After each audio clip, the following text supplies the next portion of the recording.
Our goal today is to make sense of the piano and cover basic foundational ideas. It's important that you understand each concept covered today before you move on to any other videos. So, if you'd like, you can take a pen and paper and take some notes on the lesson. Now, this probably looks like a bunch of white and black nonsense to you, so I want to fix that and give some structure to the piano. First things first, our finger numbers. Our thumb gets the finger number 1, our index finger 2, middle finger 3, ring finger 4, and our last one, pinky, gets the finger number 5. So one more time, 1, 2, 3, 4, and 5. Same thing applies to our left hand. Our finger numbers are 1 finger, 2 finger, 3 finger, 4 finger, and 5 finger. Let's go ahead and move on. Now we're going to learn how to find notes on the piano, and we're going to give them some names before we do that. If you notice, you have a 3 set of black keys, 2 set of black keys, 3, 2, 3, and so on. It continues repeating. If you took the 2 set of black keys and went directly to the left, that would be the note C. And directly up from there would be D, and so forth, E. So one more time, 2 set of black keys, or even down here, you can take a 2 set of black keys, go directly to the left, and that would be C. Moving up would be D, E, F, G, A, B, C. Notice after G, I didn't go to H, I went to A. So one more time, C, D, E, F, G, A, B, C, D, E, F, G, A, and so forth. So the easiest way to find the note C is you take a set of 2 black keys and go directly to the left of them. Okay? So memorize those note names. It'll help you out. Now that we've memorized the white note names, what about the black note names?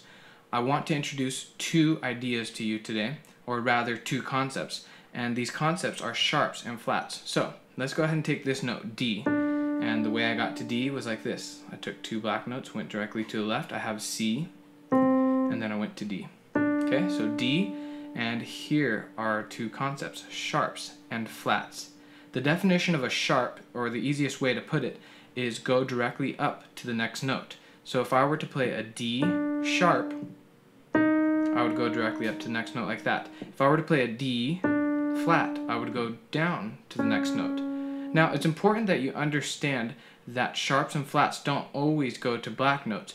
Let's take this note for instance, E. If I were to ask you to sharp this note, you would go up to this note right here. Notice how I didn't have to go to a black note. I went to a white note, so E and sharp, and then E flat would be E, and that one went to a black note. Okay?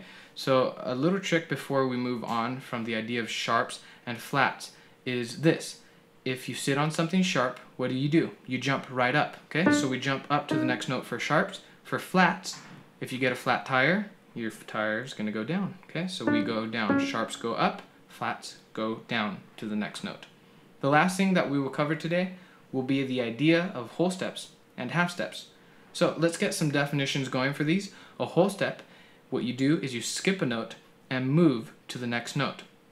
Let's start again on C. And if I asked you to play a whole step up from here, you would skip this black note and move to this note. A whole step up from here, whole step up from here, skipping this note, and so forth. Okay, so remember, whole steps, skip notes, and move to the next one. Whole step, skip this one, move to the next one. Okay, let's go ahead and define a half step. All a half step is it simply moves to the next note up or down from the note you're playing. So if I'm going to go to C and I go a half step down from here, I would go to this next note. Another half step down would be here. Half step down, half step down. Notice I'm not skipping any notes. Okay? So a whole step skips a note. Half step does not skip a note. So a quick recap of this lesson. We learned our finger numbers, 1, 2, 3, 4, and 5. Then we memorized our note names, C, D, E, F, G, A, B, and C. Now remember how to find that C, 2 black notes and directly to the left. And then we moved on to our black notes, defining those, and we defined those through 2 definitions, a sharp and a flat. Sharps move up, flats move down, and then the last thing we covered was whole steps and half steps. I hope that this lesson was helpful and that it gave you some structure to understanding the piano. I'll see you next time.